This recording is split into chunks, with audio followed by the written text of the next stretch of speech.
বেশ কিছুদিন আগে সোশ্যাল মিডিয়াতে কলকাতার কাছে ঘুরতে যাওয়ার জায়গা সার্চ করাতে জোকার স্বামীনারায়ণ মন্দিরের খোঁজ পেয়েছিলাম।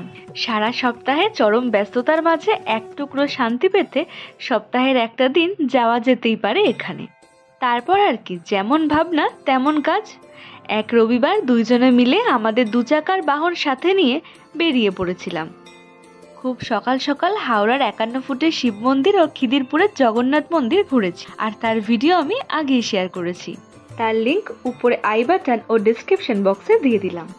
এখন এই খিদিরপুর থেকে জোকার এই মন্দিরে যাচ্ছি।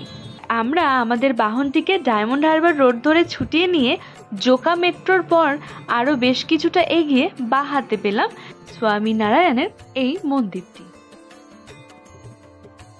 এখানে যেতে হলে হাওড়া স্টেশন, শিয়ালদা স্টেশন বা ধর্মতলা থেকে আমতলা, বকখালি বা ডায়মন্ড হারবারগামী বাসে করে পৌঁছে যাওয়া যাবে। এই মন্দির চত্বরে গাড়ি পার্কিংয়ের সুব্যবস্থা আছে। 4 চাকার জন্য 50 টাকা আর 2 চাকার জন্য 20 টাকা ধার্য। আর এই মন্দিরটি খোলা থাকে সকাল 7:30 থেকে বেলা 12টা আর বিকেলবেলা 4টে থেকে রাত্রি 8টা পর্যন্ত।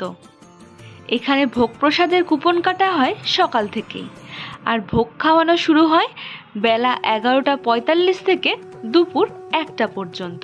আমরা আগে এখান থেকে কুপন কেটে তারপর চললাম মন্দির দর্শনে। এখানে বসে ভোগ প্রসাদ খেতে গুজরাটি থালির দক্ষিণা 150 টাকা আর খিচুড়ি ভোগের দক্ষিণা 45 টাকা। আর যদি সঙ্গে প্যাকিং করে নিয়ে যেতে চান তাহলে অতিরিক্ত 30 টাকা। এখানে ভোগ প্রসাদের কুপন কাটার পর কুপনে যে সময় দেওয়া থাকবে ঠিক সেই সময় এখানে আসলে আপনার খাবারটা সুন্দরভাবে প্লেটে সাজানো থাকবে। এখান থেকে নিজে নিয়ে তারপর এখানে বিভিন্ন বসার জায়গা আছে, সেখানে বসে আপনার খাবারটা খেয়ে নিতে পারবেন। ভোগ প্রসাদের থালি ছাড়াও আরও বিভিন্ন রকম নিরামিষ খাবারও এখানে পাওয়া যায়, আপনারা চাইলে সেগুলোও খেতে পারেন। আর এর পাশেই রয়েছে হাত ধোয়ার এবং পানীয় জলের সুব্যবস্থা। এখানে ভোগ প্রসাদের কুপন কাটার পর এখন আমরা যাচ্ছি মন্দির দর্শনে। কলকাতার এই স্বামীনারায়ণ মন্দিরটি গুজরাটের বোচাসনবাসী অক্ষর পুরুষোত্তম সংস্থার একটি হিন্দু মন্দির।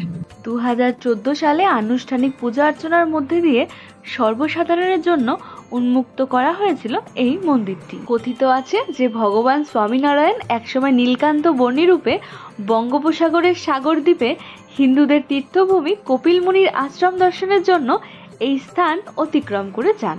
কলকাতা মহানগরের প্রতিষ্ঠিত মন্দিরটি প্রমুখ স্বামী মহারাজ পরিকল্পিত এবং সংস্থা কর্তৃক প্রতিষ্ঠিত। বিশ্বের 5 মহাদেশের বিভিন্ন স্থানে প্রতিষ্ঠিত শিখরবদ্ধ 44টি মন্দিরের অন্যতম এটি। এখন ঘুরে দেখে নেব মন্দির সহ মন্দির চত্বরটি। মূল মন্দিরের দুপাশে আছে সুন্দরভাবে ছাউনি দিয়ে বসার ব্যবস্থা। মন্দিরটির পারিপার্শ্বিক শোভা অতুলনীয়। অসাধারণ সব সূক্ষ্ম কারুকাজ আর তার সাথে চমৎকার নিখুঁত প্ল্যানিং সকলের মন জয় করতে বাধ্য। মন্দিরটি বেশ বিস্তীর্ণ এলাকা নিয়ে তৈরি।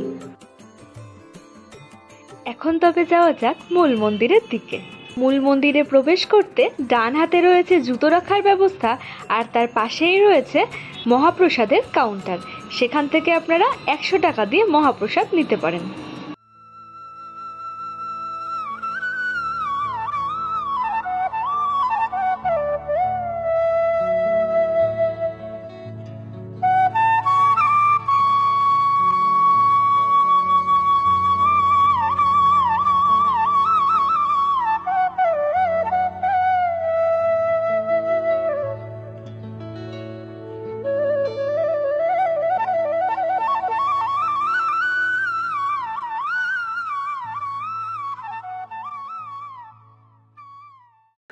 এখানে আছে ভগবানের মাথায় জল ঢালার ব্যবস্থা। আপনি চাইলে মাথা পিছু 50 টাকা করে এখানে ভগবানের মাথায় জল ঢেলে সঙ্গে প্রসাদও নিতে পারেন। এখানে বলে রাখা ভালো, মূল মন্দিরের প্রবেশ পথে যেখানে প্রসাদ বিক্রি হচ্ছিল 100 টাকা করে, সেই প্রসাদই কিন্তু এখানে 50 টাকার বিনিময়ে আপনি জলও ঢালতে পারবেন, সঙ্গে সেই প্রসাদও নিতে পারবেন।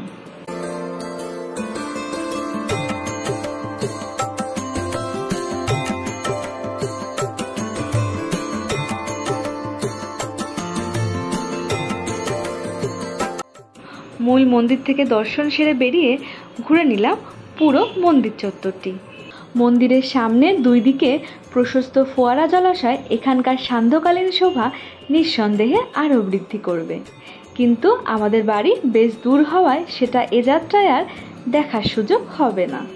আমাদের ভোগ প্রসাদের কুপনে সময় দেওয়া ছিল 11:45, তাই সেই সময় হয়ে যাওয়াতে আমরা চললাম ভোগ প্রসাদ খাওয়ার জন্য।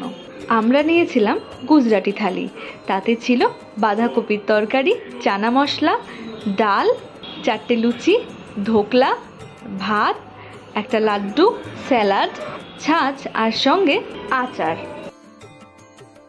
এখান থেকে ভোগ প্রসাদ খেয়ে আমরা চললাম আমাদের পরবর্তী ডেস্টিনেশনের দিকে। আমরা এরপর এখান থেকে কোথায় যাচ্ছি সেটা জানতে এই ভিডিওটিকে লাইক করে চ্যানেলটিকে সাবস্ক্রাইব করে পরবর্তী ভিডিওর জন্য সঙ্গে থাকুন।